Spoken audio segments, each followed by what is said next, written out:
When I was 7 months pregnant, out to here, and he said, "You are not pregnant, it's all in your head. If you are pregnant, it is not mine. My last name, and do not put me on the birth certificate," is exactly what it said. I'm not her father because while in the Coast Guard, just before she informed me that she was pregnant. And you've got 3 kids after that, Mr. McBain. How are you have sterile? 3 kids after that. It was due to stress. I was under a great deal of... you were under stress with other women. This one kicks off like a soap opera. Ms. Chmielewski claims her late boyfriend, Georgie, is the father of her son, Xavier, but Georgie's parents aren't convinced. The drama in this courtroom is about to go from whoa to what? Ms. Chmielewski, you say you had a loving 5-year relationship with the defendant's son, Georgie, who unfortunately died in a motorcycle accident. You claim the defendants initially accepted your son, Xavier, but now need proof that they are Xavier's grandparents. Ms. Chmielewski shares how devastated she was when Georgie died, but his parents are like, who even are you? They never knew about the alleged 5-year relationship. Things get even messier when Georgie's parents question the entire story. I was devastated, heartbroken. Just making me understand one thing. Why didn't I know about you? I don't understand why you didn't know about me either. Okay, that's not an answer. 5-year relationship? I've never seen you in my house. Did you ever ask Georgie why you haven't introduced me to your parents? No, because we were just friends. It was like a sexual friendship that we had for so many years. Ms. Chmielewski didn't meet Georgie's parents until after his death, making things super awkward. Mrs. Brown admits she had never heard of her. Tensions rise, and soon DNA tests and ghost stories will be thrown in. Did you call his parents, or you felt like you didn't know them? I didn't have their number. I don't know her. I met her after Georgie passed. So at what point did you finally decide I need to reach out to his parents because she didn't. I reached out to her.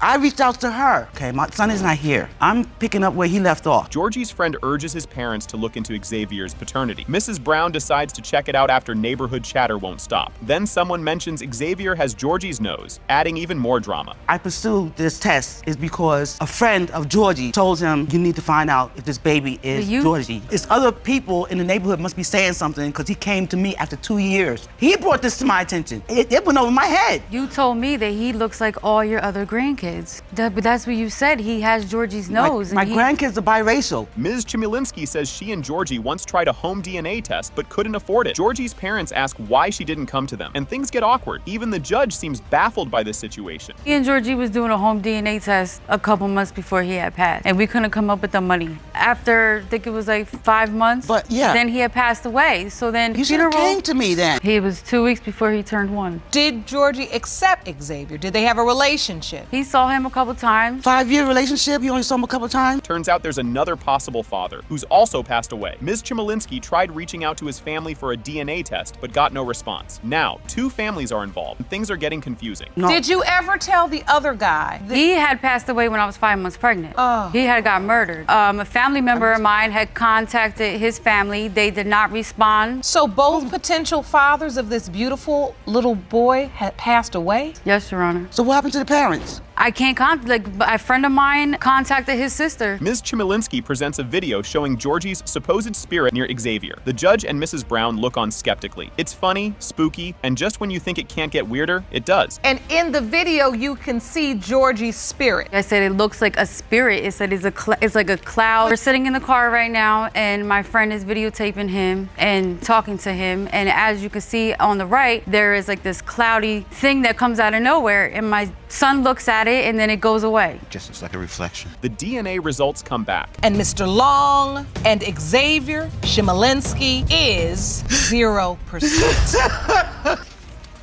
Judge Lake introduces Ms. Brugger and Ms. Warner, who are already throwing accusations. Ms. Brugger claims her baby was fathered by Ms. Warner's late grandson, while Ms. Warner accuses her of wanting the family's oil money. Buckle up, because there's a sterility bombshell on the way. Ms. Brugger, you are here to prove to the defendant that your son, Parrish Brooks Jr., was fathered by the defendant's grandson, who was tragically killed 2 months ago in an auto accident. Now, Ms. Warner, you are here with your granddaughter, and you don't believe Parrish Jr. is your great-grandson. Things heat up as Ms. Warner claims her grandson couldn't have kids, while Ms. Brugger insists he's the father. She describes Parrish's commitment, showing up at appointments, and planning to sign the birth certificate. This is shaping up to be a wild courtroom drama. We lived together. We were a family. He told everyone my girls were his stepdaughters. He called them his stepdaughters, everything. He was there through my whole pregnancy, all the doctor's appointments, No, he couldn't be there, but as soon as he got out, he was adamant about having the hospital hold on to the birth certificate before they turned it in so that he could sign it. And then they're arguing about whether the baby looks like Parrish. Yes, it's forehead talk now. Ms. Warner says the baby doesn't resemble the family,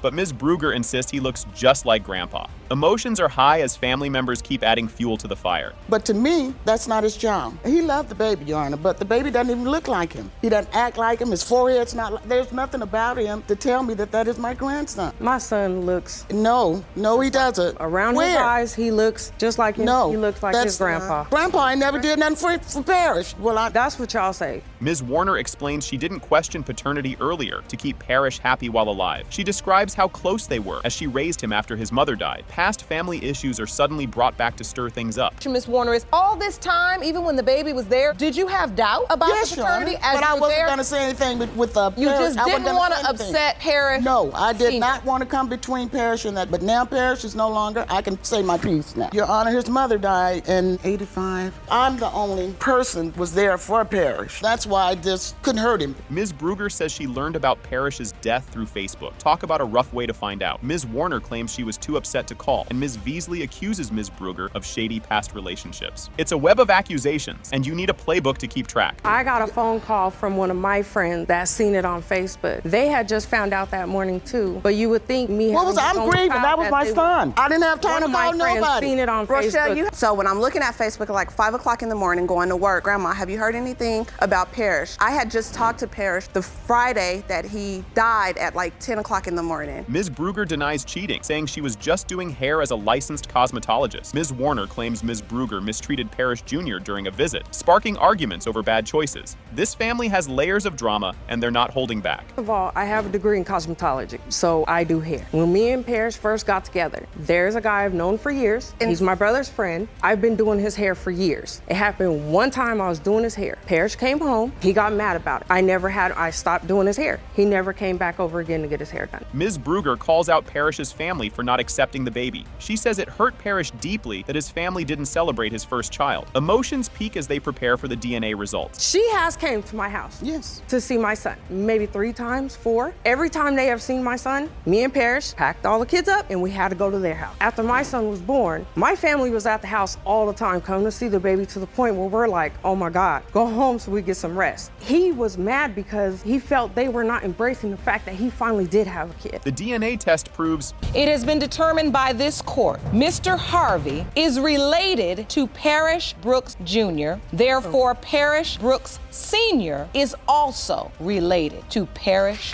Brooks Jr.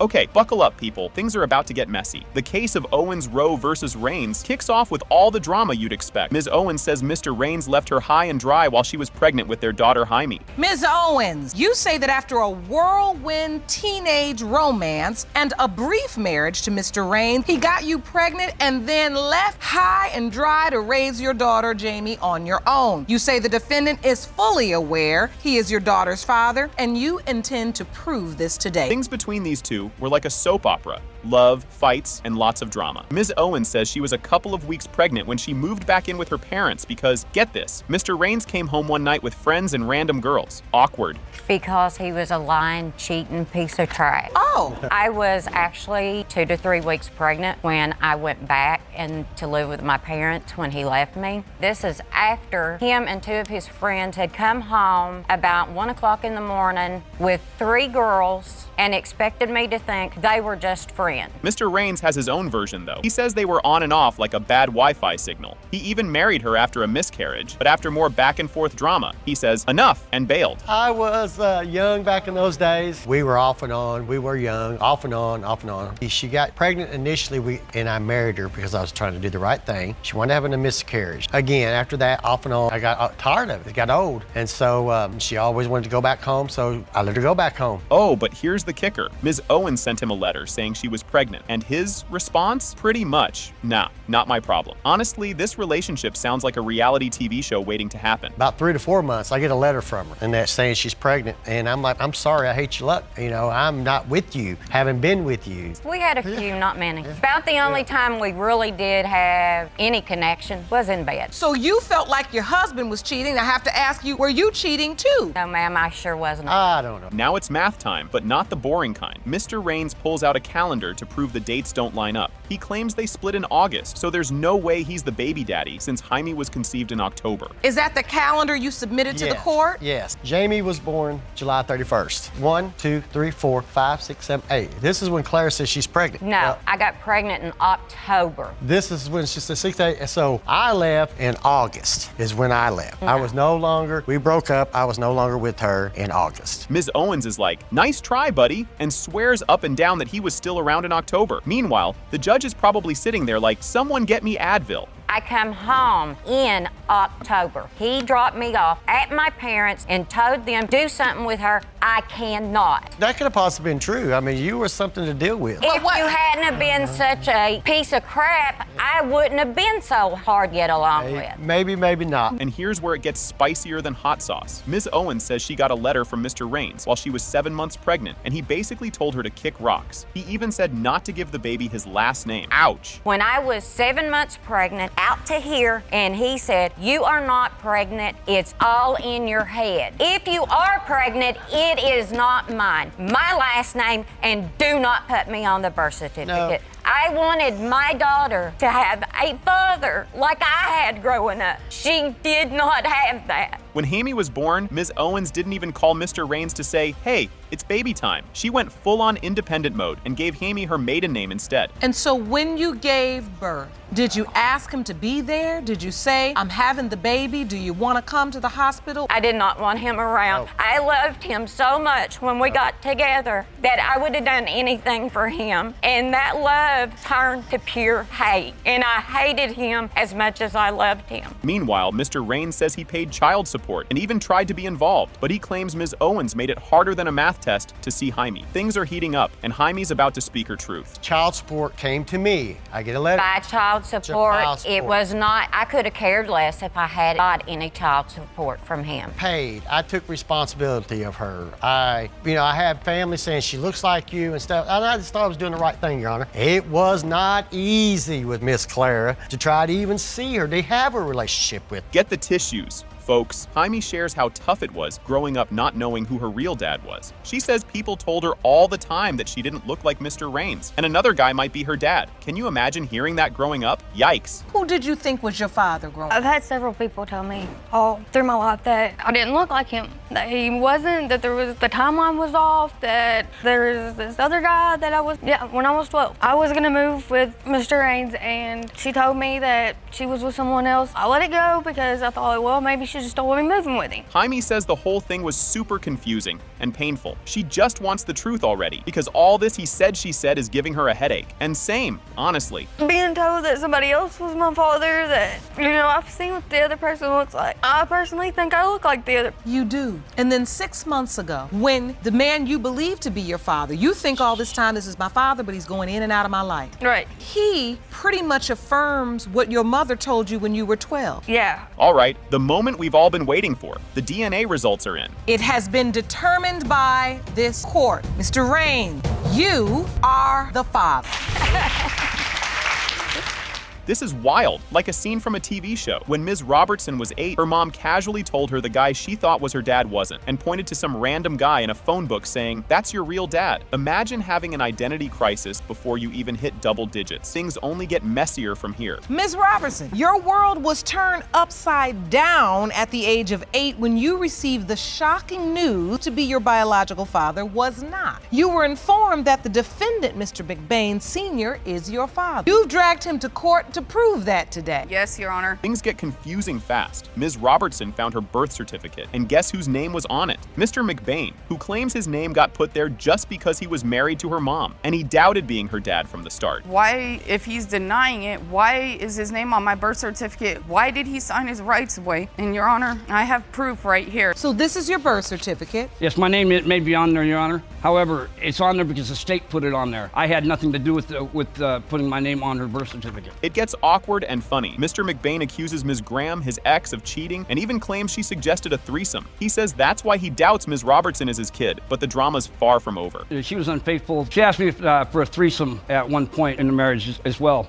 After 8 years old, how were you coping? I let it go until I turned right before my 13th birthday. And that's when I had told my mother that all I wanted for my 13th birthday was to meet Mr. McBain. She got it for me. When Ms. Robertson turned 13, she just wanted to meet Mr. McBain. They met for 40 minutes and then he was gone again. She never heard from him after that. Can you imagine how much that hurt? What do you remember? It only lasted about 40 minutes and that was like more than anything in the world for me at that time. And then it was over. After that, I believe I had talked to him a couple times after that. Then all of a sudden his phone number got disconnected. It was taken out of the phone book. He was just gone, like he fell off the face of the earth. I'm not her dad. Here's a twist. Mr. McBain says the Coast Guard told him he was sterile, yet he had more kids later, which makes his claim a bit questionable, though he insists it proves he's not Ms. Robertson's dad. I'm saying I'm not her father because while in the Coast Guard, just before she informed me that she was pregnant. And you've got 3 kids after that, Mr. McBain. How Yes, are you I have sterile? 3 kids after that. It was due to stress. I was under a great deal of... You were under stress with other women. I never once cheated on Miss Graham. I'm not like her. Mr. McBain said he caught Ms. Graham cheating because of some clothes he found, but Ms. Graham insists they were his clothes. It's a classic, no, you did it argument, like a reality show where nothing makes sense. I was working 7 days a week for about 3 months straight and went back home. As I'm walking across the living room, I look over and there's a pair of boots and a coat on the floor and a coat on Your Honor, those were his boots and his coat. I walked over to her room, I beat on the door, I said, I don't know who you are in there, but you've got 30 seconds to get out of my house or you're gonna be really sorry. No. Things turn cringeworthy. Mr. McBain thinks a guy from one of their threesomes could be Ms. Robertson's dad, but Ms. Graham denies it. Meanwhile, Ms. Robertson is just stuck in the middle, thinking, what is my life? I believe that the guy that we had the threesome with is actually the father of Miss Roberts. Excuse me. And who is that? It's an individual I was stationed with. Yeah, you were stationed with a lot. I know, and so were you. But wait a minute. Other men could potentially be Miss Robertson's father? Yes, I do, Your Honor. Well, between the Coast Guard telling me I was sterile, the fact that the man's Hawaiian, he's Samoan. The court reads the DNA results. It has been determined by this court. Mr. McBain Sr., you are not her father. This kicks off with a wild courtroom intro. Garnett v. Langston. Ms. Garnett says she's here to prove Mr. Langston is her dad, while he's got some doubts. Both want apologies, and things just get crazier from there. Ms. Garnett, you and your mother, Ms. Miller, have opened your case to prove to the defendant that he is your biological father. You are baffled because you consider him a daddy and a best friend and state his doubt is unwarranted and demand an apology once the results are revealed. Mr. Langston sent a text saying he wasn't sure he was Ms. Garnett's dad and told her to ask your mom. It was like a grenade in a family chat and shook Ms. Garnett. But if you think that's bad, just wait, it gets worse. So this started with a text. So after almost 2 years of reaching out to my father after visiting him in 2015, finally responded with this message. So I think your mother blanked me. She was missing around when you were born. I don't want to keep causing you pain, but I have mixed feelings about it. Talk to your mother and find out the truth. Ms. Garnett visited Mr. Langston at a family funeral, and things were cool until he ghosted her afterward. Mr. Langston admits he always had doubts. His reasons? Well, there's something else. We live in different states, Your Honor, but we had always been close. I went to visit him in Chicago for a funeral and was by his side for one of our family members. Everything was great, but when I returned back home, I don't know what happened. He just cut off communication. Well, I wasn't talking to her like I normally do. Why? Because I was just harboring this that she's not my daughter. At a funeral, Mr. Langston casually mentioned he might not be her father, like it was no big deal. Ms. Garnett was blindsided, but later he took it back. Next, money and DNA tests come into play. 2 years ago, when I was at the funeral with him, he had brought up for the very first time that he thought I may not have been his daughter, which blew my mind. Went on and on about him and my mother's past and all this, but then after he vomited all this tragedy on me, he recanted and took it back. Bad enough feeling because I seen the fact right away, and I'm not trying to hurt her. I love her. Money made it spicy. Mr. Langston says he paid child support for over 20 years. There was even an old DNA test Ms. Garnett took, but it was never finished, left like unfinished homework. Next, get ready for heartbreak. I paid child support not only 18 years, I paid it 20 years. But when they did you started start? sending me checks back for overpayment, $1,700. So how come you didn't take that $150,000 for a DNA test when before I turned 36 years old? I'll tell you, I had an answer for you. The text shook Ms. Garnett to her core. She shared how much she bonded with Mr. Langston and hoped their connection meant something. Despite the pain, she wasn't ready to give up. Up next, Mr. Langston gets super honest. When he sent that text to me, I cried my hardest cry.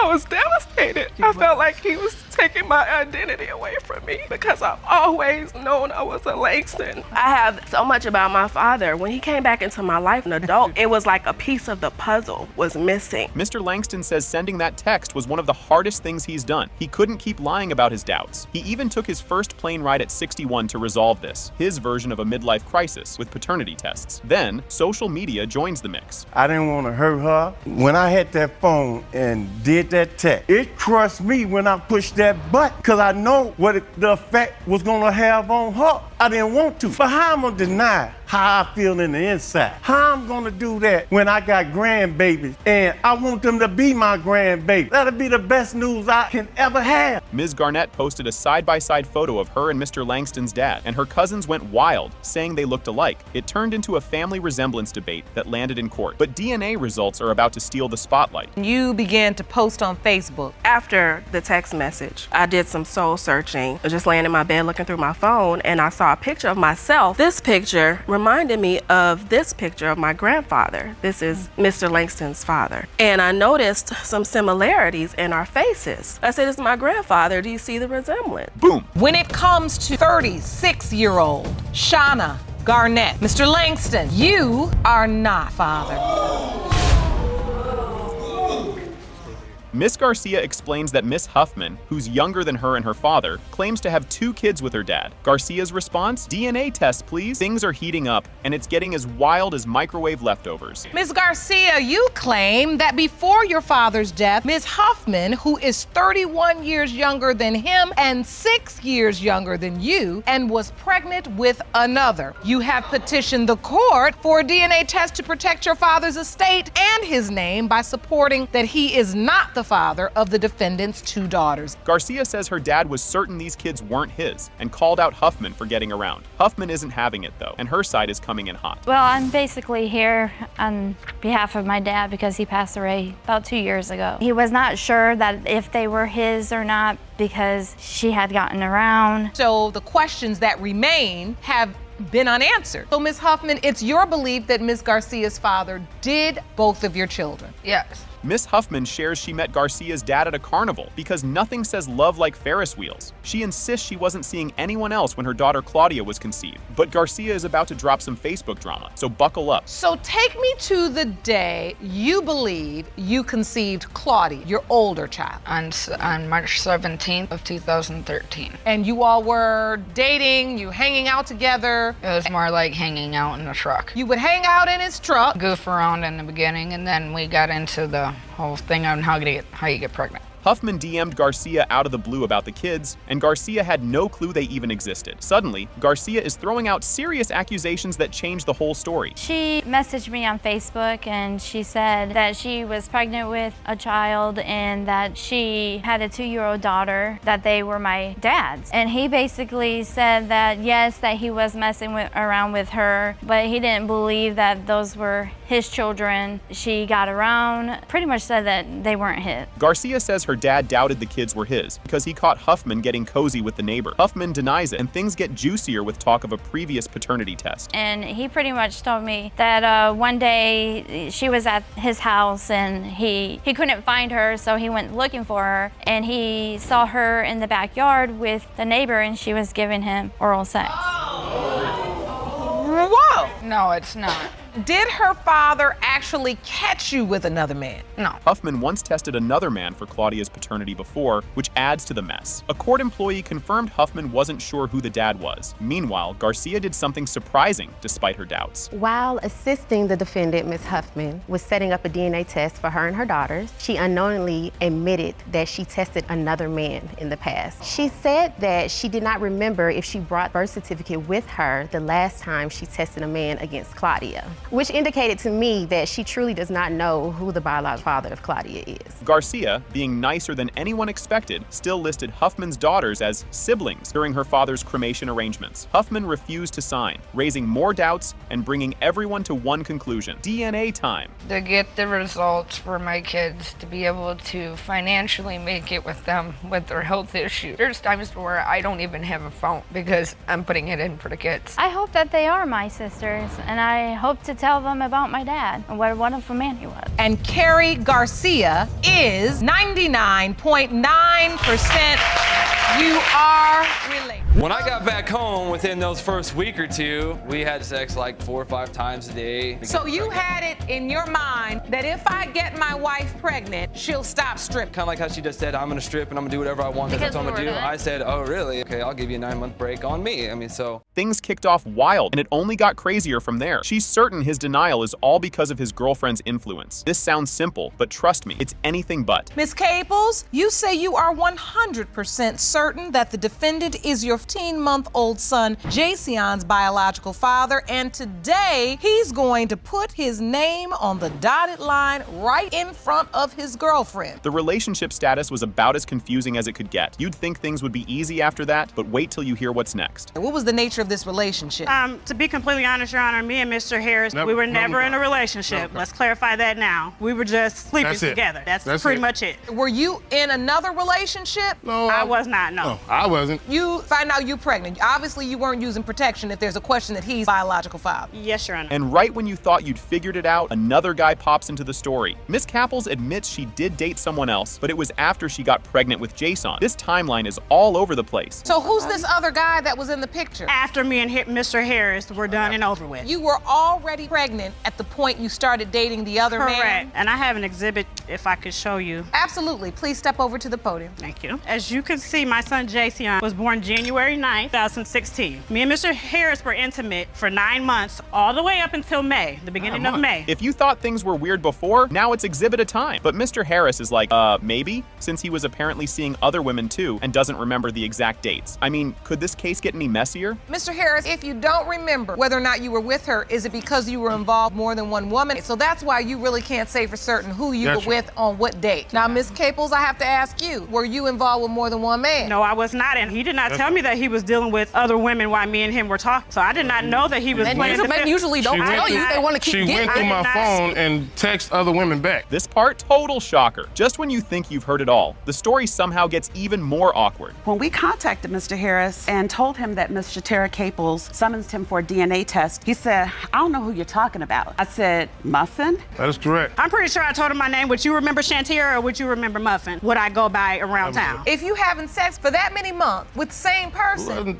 without using any protection, you gotta at least know their name. Just when it seems like it can't get worse, we learn Mr. Harris wasn't there when Jason was born. You'd think things couldn't get more uncomfortable, but oh, they do. Did he get to come to the delivery room? He didn't have a ride, Your Honor. He didn't have a ride? Have a ride. No, I was at the work when she delivered the baby. The next morning I came up there and I looked at him. He didn't look like me at all. No, he does and not. I had my doubt. I had been had my doubts, but like I say, everybody around town says that she goes around saying it's another guy's baby. Did you sign the birth certificate? No, I did not. Because you did not want to, or you were not even asked? And here's where the cringe hits max level, as if things weren't heated enough already. Hold on, what is this about the hospital room, Ms. Caples? She was undergoing surgery, getting ready to have my tubes tied. That is my job. Your Honor, as a woman, I would not want to be in a room with a woman that's having my boyfriend's baby. Okay, so you were the patient. You work at the hospital, right? Yes, ma'am. And then that was where they told you your station or where you were supposed to be? You were assigned to that? Today, we got our stuff to do. Yes, ma'am. Things got intense as Mr. Harris admits he wasn't so sure Jason was his son, thanks to rumors and Miss Capels' comments. Now, everyone's on edge to see if he's the dad or not. Have I heard all your doubts, Mr. Harris? A lot of people around town telling me it's not mine, and let's say that's how it works. People are telling you he's not yours, then she even says he's not yours. Keep pushing me away while I'm trying to be there for the child. But you don't think it's he's kind yours, of like though. he's not. So why would I keep? That's why I don't want to include you. That's the one reason minute for you that. don't think he's yours. All right, that's what we're here to solve today. Right. That's exactly why this courtroom exists. The moment finally arrived and the tension was through the roof. Judge Lake reads the DNA results. Mr. Harris is not Jason's father, but Judge Lake isn't done with them just yet. She's got some parting wisdom. It has been determined by this court. Mr. Harris, you are not the father. Thank you. This case kicks off with a wild claim. Ms. Bailey, along with her daughter, is suing Mr. Parker, her daughter's estranged husband, for a cool $3,691.50 in childcare costs. And believe me, it only gets crazier for 18 weeks pregnant, leaving her to fend for herself without any help. And trust me, the accusations only get weirder from heating up. Mr. Parker claims Ms. Bailey's daughter neglected him, saying she refused to feed him and made him feel worthless. And guess what? The drama's just getting started. The last few days there, Your Honor, she told me that I wasn't worth nothing, I was not allowed to eat, that I was... Get any wilder. Mr. Parker insists he was kept off the baby's birth certificate, which he says proves she's hiding something. And just when you think you've heard it all, Mr. Parker's mom is about to be seriously tested. My son, they had one card that he bought, so she would have a card for her and these children. He was able to buy that card because he claimed me and my child on his tax. But this whole thing kicks off with Ms. Richardson coming in strong, saying she and Mr. Smith were all in, trying to have a baby on purpose. Buckle up, folks. This one's gonna be a ride. Ms. Richardson, you say you were in an exclusive relationship with Mr. Smith and even tried to have a baby together. But after you conceived your daughter, Kalani, Mr. Smith started denying your baby. Yes, Your Honor. You intend to prove he is the father today. Okay, things get even crazier as Ms. Richardson says Mr. Smith actually begged her to have a baby with him because he thought he might not live long. This wild story is just getting started, and believe it or not, it's about to get even wilder. Around the time we were together for about 8 months, he had told me he was in a situation where he didn't know if he were going to live a long time, so he had said he wanted a child with me. Me being young and dumb and I was actually in love with him, I agreed on it. We were together. I had left Job Corps, which he was still in. I left on the 28th. On the 31st, I had sent for him to come in town for the weekends. Judge Lake has zero chill and jumps in right away to give Ms. Richardson some real talk. You just know the judge is about to drop even more truth bombs. You cannot have babies by everybody you feel like you fall in love with. I can see we about 3 minutes in, and I can see that you decided you had fallen in love with him. And from there on, everything you heard come out his mouth, because he stood right here and the second thing out of his mouth was, I really wasn't trying to be with her that long, but if we wanted to have a baby and she wanted to do it, okay. Everything is so nonchalant. Things go from sweet to awkward real fast. Ms. Richardson says she told Mr. Smith she was pregnant, and he was way too quiet on the phone. He kind of mumbled that he wanted to see the pregnancy test, but had doubts from day one, even though he says he was excited. Mr. Smith explains his mixed feelings, while Ms. Richardson says there was no way she cheated. Drama alert. What was his reaction? He was quiet on the phone and he had asked to see the pregnancy test. And so, Mr. Smith, when you got this news that she was pregnant, was it the news you wanted to hear? Were you excited about having a baby? I actually was excited. At what point do you feel doubtful then? I was doubtful at the first. You were? Yes, I was. And now, Mr. Smith's twin sister, Brianna, steps in to pour some fuel on the fire. Things just got real messy. She would say stuff that would make him feel even more like Kalani's not his daughter.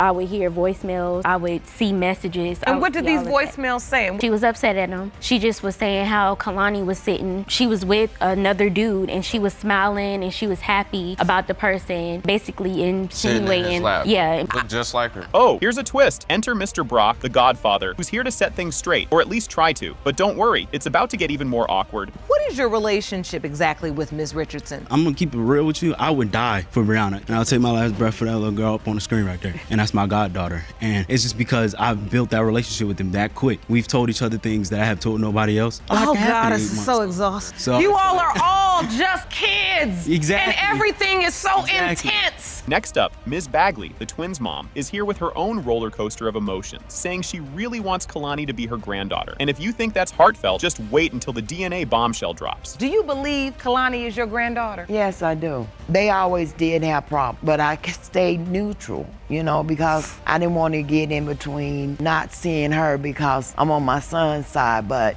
he was holding the baby and kissing on her. I'm like, I don't even know this guy. Do my son know this guy? If you're a godfather, why we don't know you? Judge Lake calls for everyone to focus on Kalani, saying, all right, enough of this drama, let's get real. The room is silent as they prepare for the DNA results, and you can feel the tension. You all have all been through a lot, and because of that, you all are taking actions, like I said, that really don't support Kalani. And in this moment, let's all just refocus as we go forward to these results. Finally, the moment of truth. It has been determined by this court. The biological father is Mr. Smith.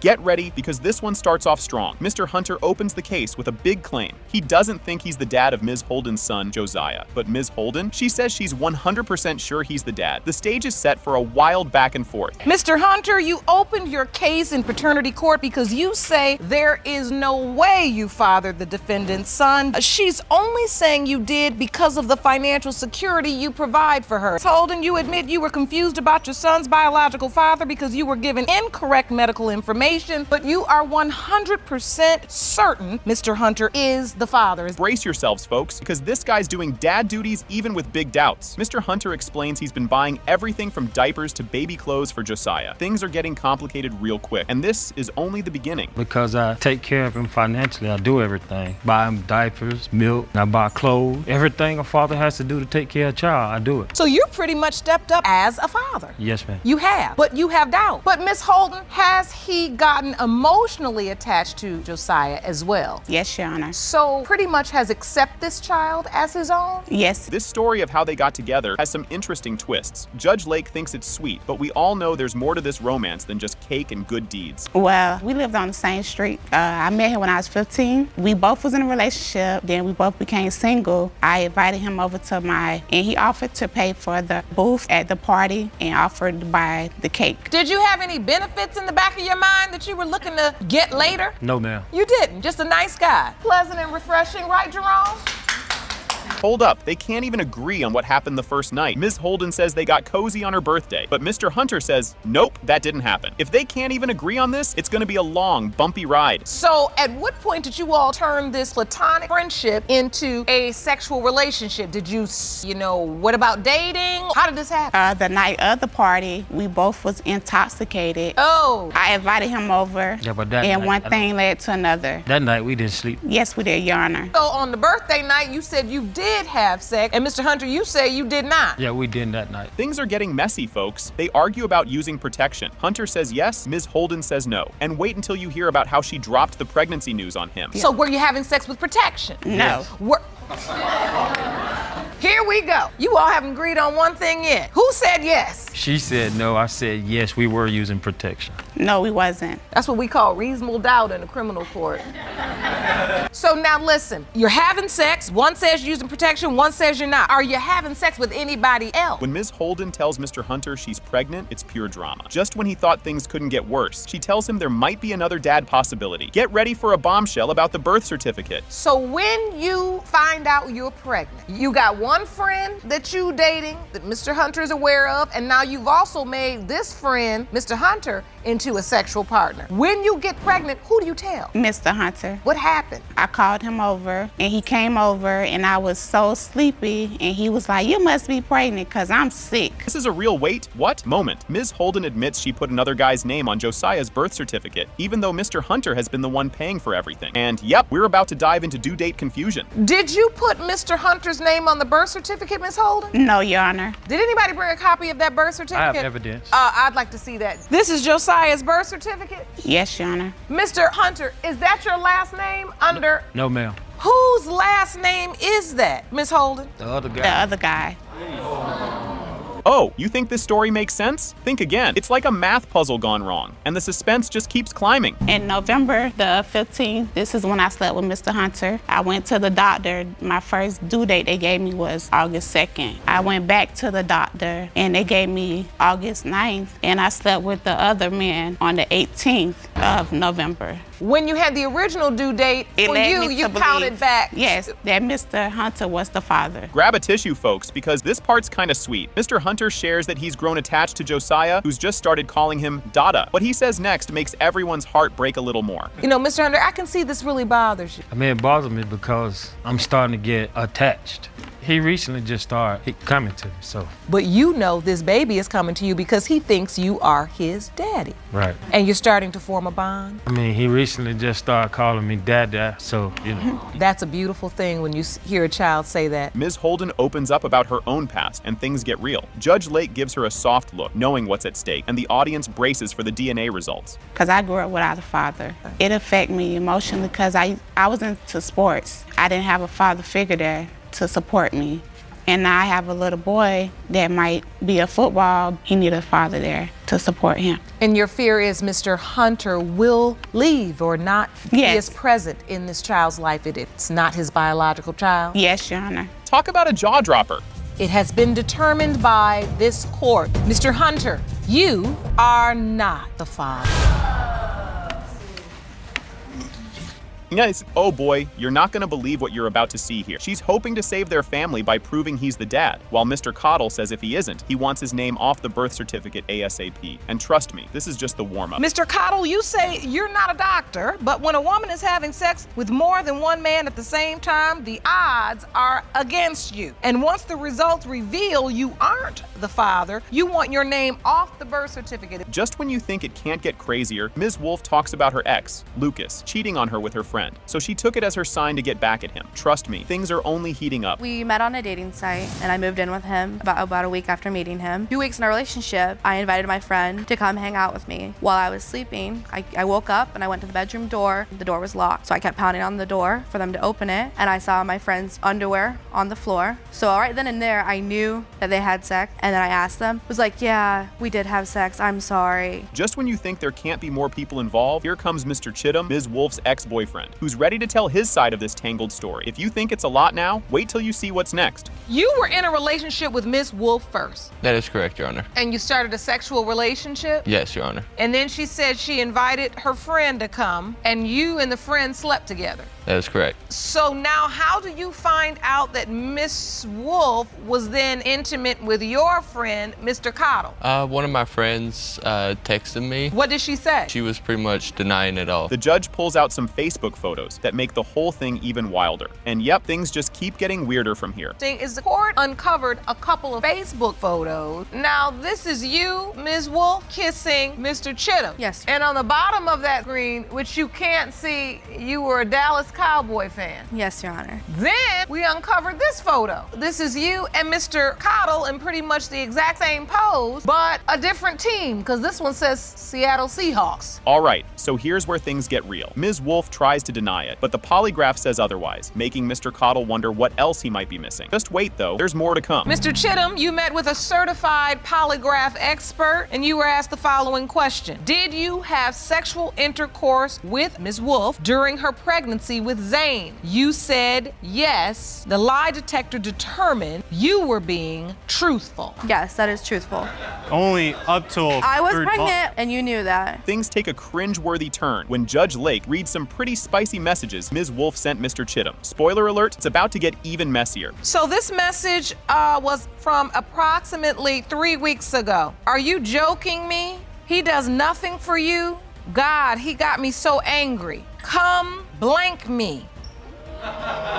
It doesn't say talk, but it says come blank me. He answers why, and you answer I need blank. This next part has everyone in the courtroom's jaws dropping. Trust me, this story is one for the books, and there's still more to go. So Ms. Wolf, why are you so convinced Mr. Chittum is not Zane's biological father? I have evidence. Oh, you haven't. This conception calculator indicates you were ovulating between the 22nd and the 27th? Yes, Your Honor. And you track this. I mean, it is possible for a woman planned it, yes. Oh, you tracked it and you planned it? Yes, because at the time I loved Lucas and I knew he couldn't have kids and I wanted us to have a family. It's time for the DNA reveal, and no one's breathing in this courtroom. Judge Lake opens the envelope, and guess what? It has been determined by this court. The biological father is Mr. Cottle. You are the biological father.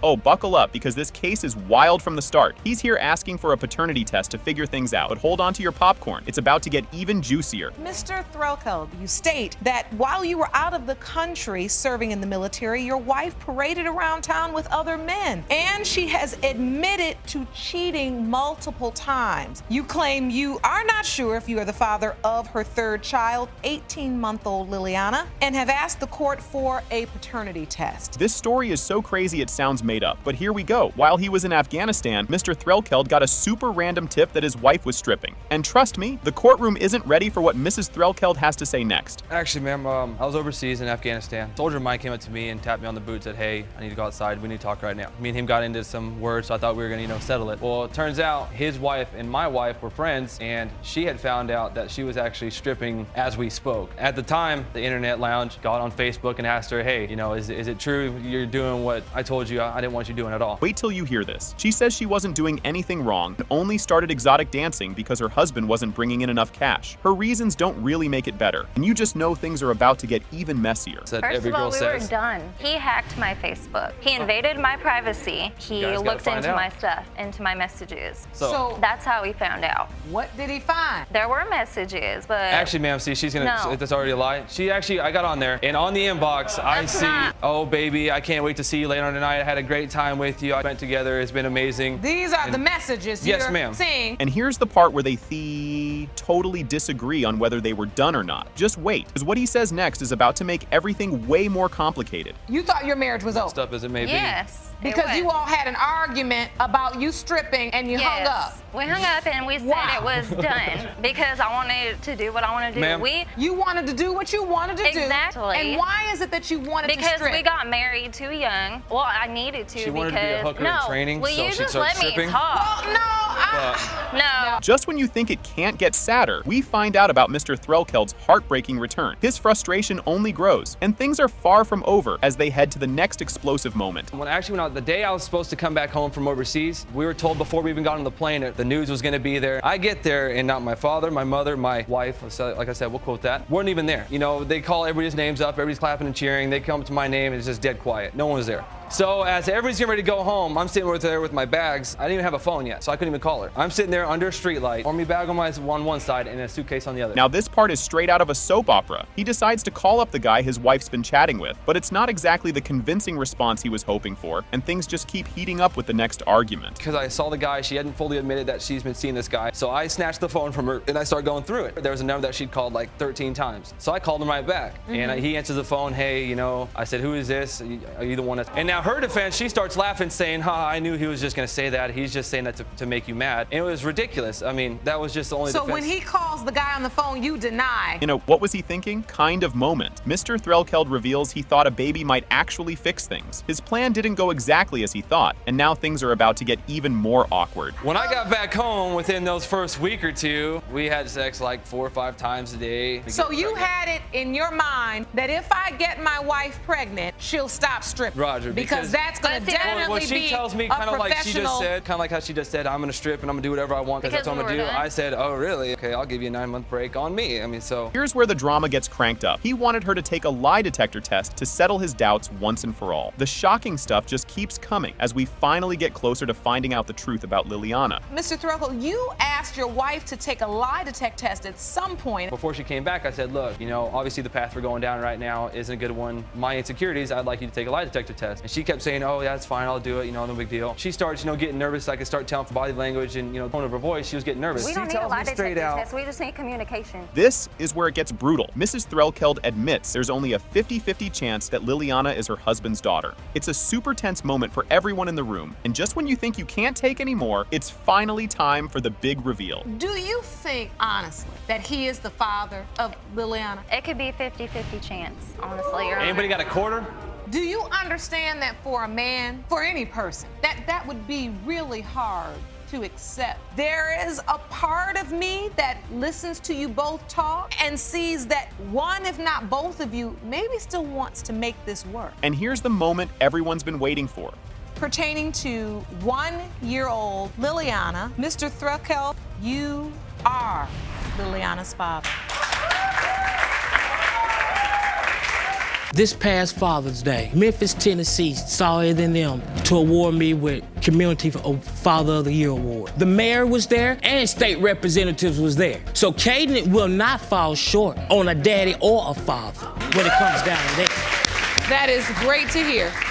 Get ready for some real-life drama that feels like a movie. Judge Lake kicks off Lee v. Lee, where Mr. Lee accuses his wife, Miss Lee, of cheating multiple times and now questions if he's really the dad of their 11-month-old daughter. But if you think this sounds intense already, just wait. Miss Lee's backstory is next, and it's got some wild surprises. Mr. Lee, you say your wife, Ms. Lee, conceived a child after cheating numerous times during your marriage. Now, you claim your family disowned you because of her infidelity, and now your marriage is on the brink of divorce.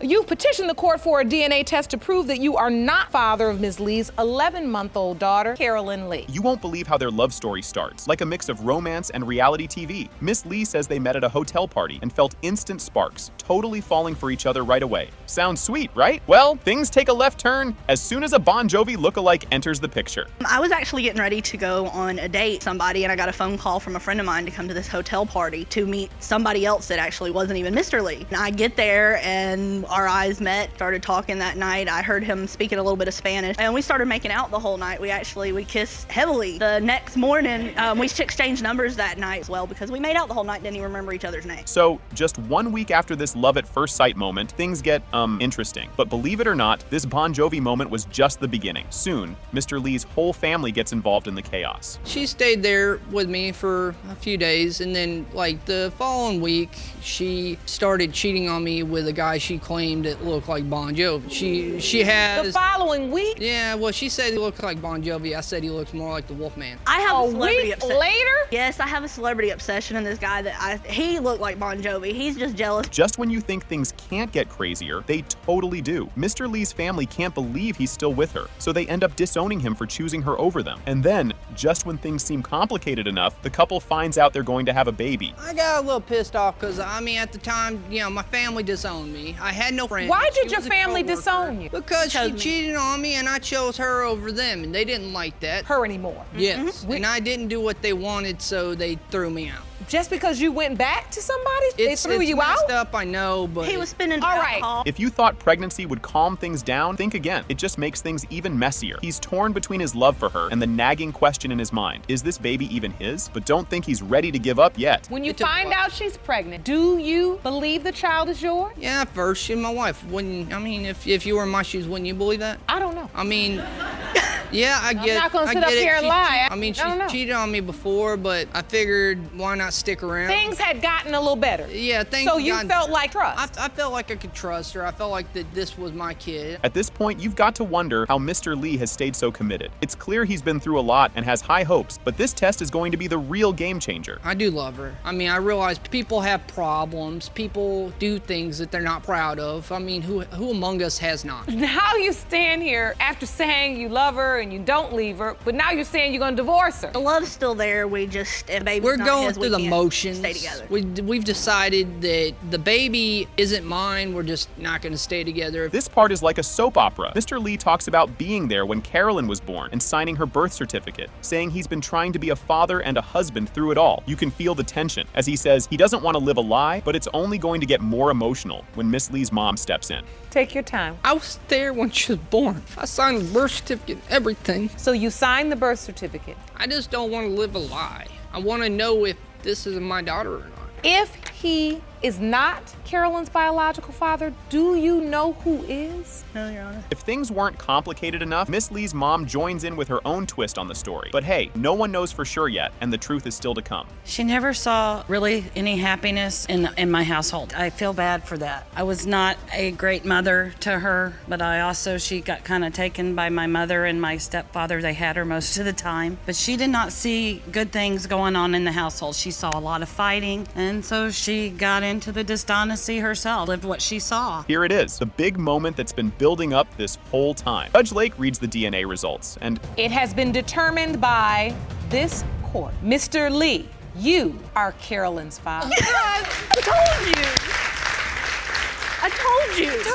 Mr. Miles shows up in court claiming he's the father of his 37-year-old daughter, Christine, who he hasn't seen in over 2 decades. Just wait until Christine hits him with her first question. Mr. Miles, you are in court today to prove to your 37-year-old daughter, Christine, that you are her father. You admit you initially denied paternity when she was a baby, but are here to right your wrong. But she now wants to prove you are not her biological father. Things get messier than a bowl of spaghetti when Christine lays out her doubts. He says he's trying to make things right now, but Christine's not letting him off that easy. Next up, he tries to explain what happened way back when. I don't believe you're my father. My mom says you are not my father. You've been absent for 37 years.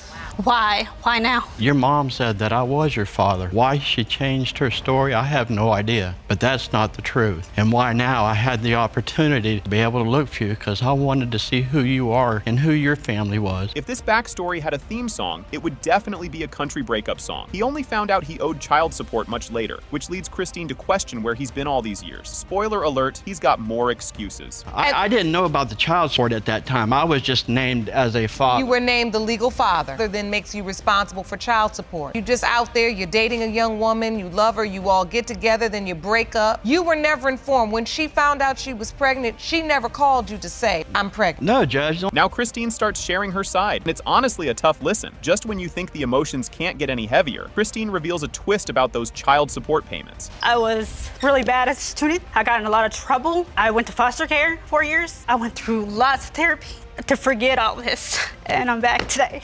But you're strong, and you're not alone, because we're here with you. Thank you. And so this was very difficult for you. Very difficult. And here comes the plot twist no one saw coming. Surprise, Mr. Miles owes a mountain of child support. He says he got the shock of his life when he found out he owed $28,000 in back payments, right there on his tax return. Next up, she spills about the one time she actually met Mr. Miles. In 1992, we filed our taxes. Taxes came back, and there's a letter, $28,000 in back child support. And that just shocked me. Like I said, I just didn't have a clue that was even there. And you didn't try to find out then? I did. What did you do to try to find her, Mr. Miles? Back then, there was no internet, no cell phones. All you had was people that you knew and telephone lines. Imagine meeting your maybe dad for one night, and then crickets. Mr. Miles remembers it differently, saying he thought he invited her to live with him, but clearly they're not on the same page. And just when it seems like things might calm down, the judge brings out a bombshell from Christine's mom. Well, I met Mr. Miles one time when I was 16. He came to my grandparents' house. My grandparents actually let me go stay the night with him and his wife. I was never told about them until that very day. I thought we did, hit it off pretty good. I think I asked her if she wanted to come live with us, if that was something that was going to be willing to take her in as ours.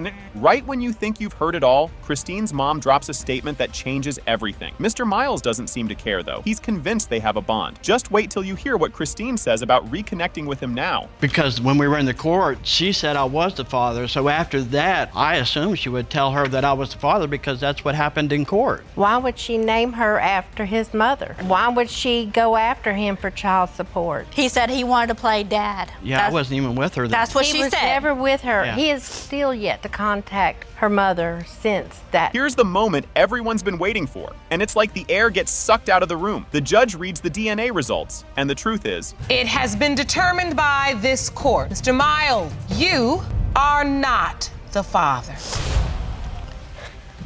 Buckle up, everyone. This one's gonna be wild. Miss Collins is here to prove that Mr. Stone is her daughter, Samara's dad, saying he bailed when he heard she was pregnant. Things are already heating up, and we're just getting started. Miss Collins, you have dragged the defendant to court to prove he is the biological father of your 4-year-old daughter, Samara. You say one day of bliss became a lifetime of hell when Mr. Stone up and disappeared when you revealed to him you were pregnant. Miss Collins spills the tea on how she met Mr. This is where the plot twist kicks in. Now she's pregnant, and she's gotta let Mr. Stone know he might be the dad. Me and Mr. Stone met on a dating site. I seen his profile. I thought he was kind of handsome, and obviously he thought I was cute as well because he messaged me back. So we had a few conversations until one day we decided that we will meet up. We were drinking. Well, why don't you just stay the night? You know, you've been drinking anyway. Why don't you just, crash here? So later on that night, one thing led to another and we had sex. Miss Collins remembers calling up Mr. Stone, all like, hey, I'm pregnant and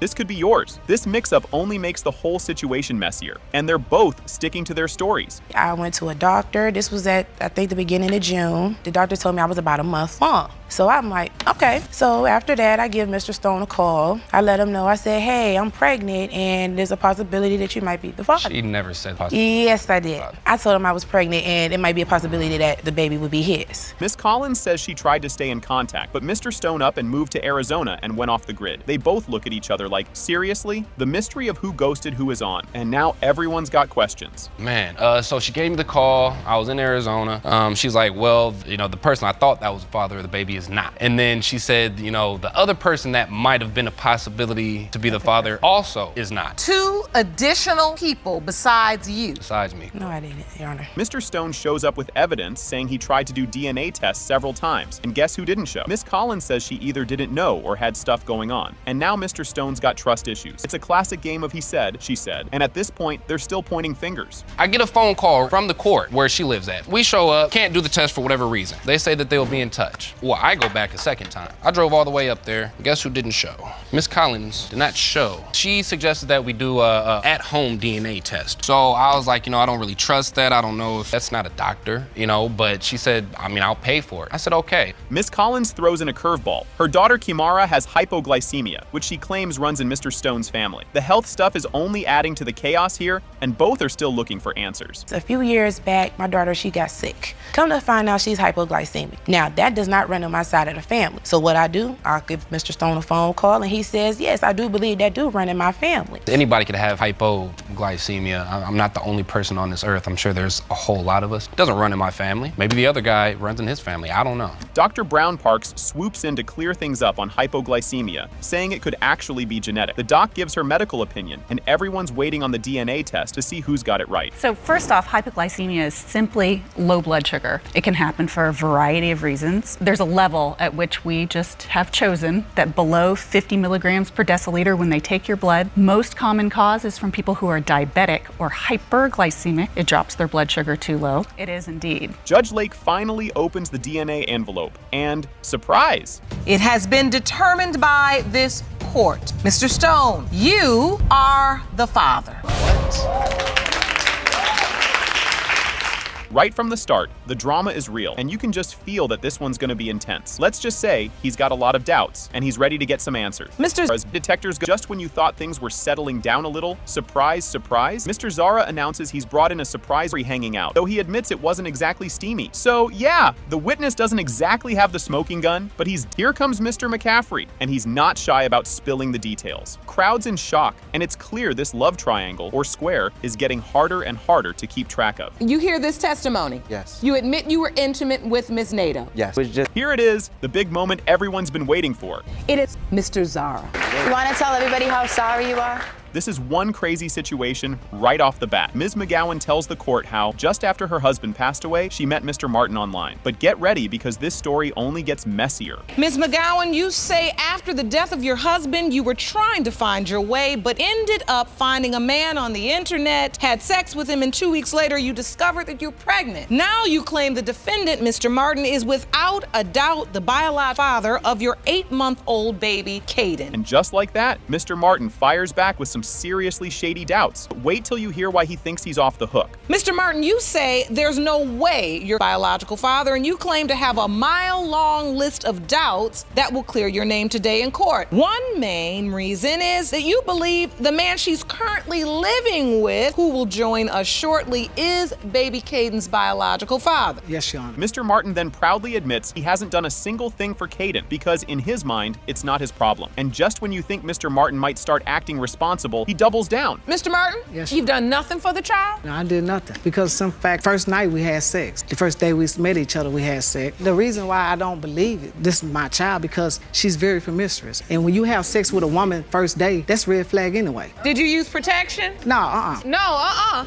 Now this is just some wild math Mr. Martin is doing to dodge responsibility. And just when you think he'll finally take the hint, here comes Ms. McGowan with some big proof. After after it happens and then there's a baby on the way, how you can doubt. Because there was other men involved. Out of one of the potential men, others. Okay. So therefore, I cannot be that one. You know what I'm saying? What math are you doing? How do you exclude yourself from the number of men that could potentially be her child's father? She had sex with another guy. Oh my God. If things weren't messy enough, Ms. McGowan brings out her own evidence with a calendar to back up her claim. But as if on cue, Mr. Brody himself steps up next, ready to share his side of the story. Yes, I have the calendar of the date. You do. So you presented a calendar that outlines the date you were intimate with Mr. Martin. Yes, ma'am. And that's April 2nd. Yes, ma'am. So you're intimate with Mr. Martin on the 2nd. The doctor tells you your conception date is estimated at April 3rd. And here's where things get even juicier. Mr. Brody jumps in and says he's actually been playing the dad role this whole time. This guy isn't holding back, and it's about to get even more emotional. I've been there. Tina and I, Miss McGowan and I have been messing around since February. I just pray that he's mine. I really do. Because when he was born, he looked like me. He was a little light-skinned red baby. He had my cow licks and everything.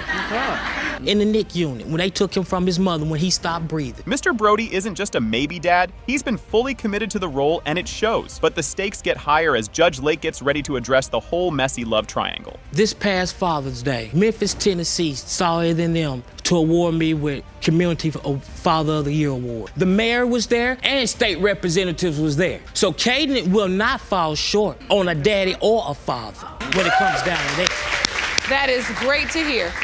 Here it is, the moment of truth that flips everything on its head. It has been determined by this court. His biological father is Mr. Martin. That's what's up. That's what's up. That's what's up. Oh man, this is just the start, and it's already pretty wild. And let me tell you, things are about to get even weirder. Ms. Morris, you've petitioned the court for a DNA test to prove that the defendant is the father of your 1-month-old son, Jackson.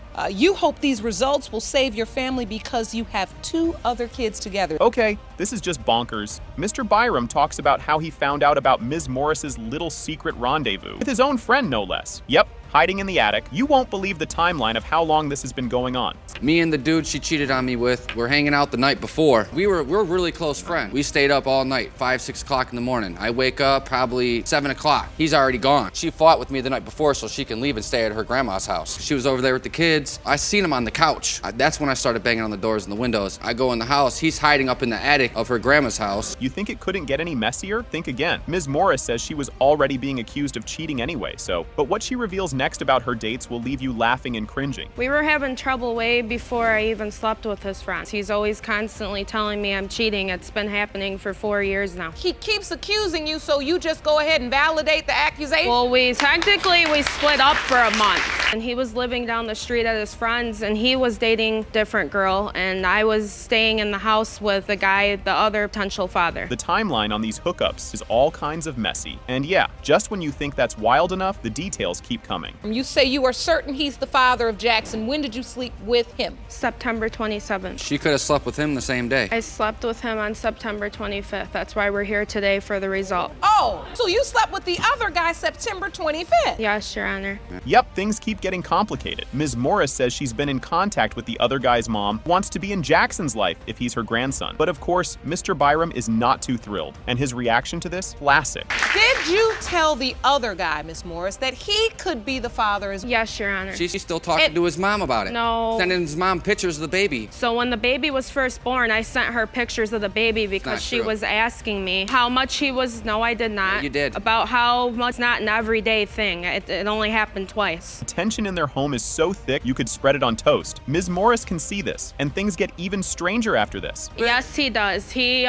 shows my other 2 way more attention than he shows him. Do you blame me? You do admit you're having a hard time bonding with Jackson because you don't know. I still buy him clothes, toys, and do whatever for him, but I keep my distance from him because I don't know if he's my son. Here, Mr. Byram's doubts are loud and clear. And Ms. Morris? Oh, she's about to spill the tea on some major regrets. You helped her out the entire time? You came when the baby was born? I was there. I held the baby first. Did you sign the birth certificate? No, I did not. I just kept looking at him and thinking about what she did to me, and I just can't treat him the same as my other kids because I know for a fact that those other babies are mine, and I love them to death. I just can't love him full on, love him until I know that he is my flesh and blood. I just can't, never. It's apology time, and Ms. Morris really starts to feel it. But Mr. Byram's response, just wait. It's not what you'd expect. I can see behind your eyes a lot of sadness. Yes, Your Honor. You know you've made a mistake. Yes, Your Honor. Do you regret the mistake you made? I regret cheating, but I don't regret my son. I mean, I would never regret a kid regardless of what happened. But I do regret cheating. You do? Yes. This is it, the big moment. And whoa, the truth is wild. It has been determined by Mr. Byram. You are the father. Yes. Yes.